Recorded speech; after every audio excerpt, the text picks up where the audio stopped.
Hi everyone and welcome back to my channel. I hope that you all are doing well.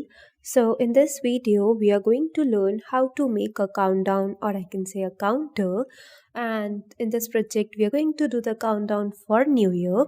So as today is 27th, and whenever I click on the run over here, so it's showing me that 5 days left for New Year. So like this way it will tell us like how many days are left for any occasion, right? You can make this counter for any occasion. So I hope that this video will be helpful to you, and if you like this video then please give a big fat thumbs up. Do like, share and subscribe to my channel for such more videos. So without wasting any time, let's jump into the video.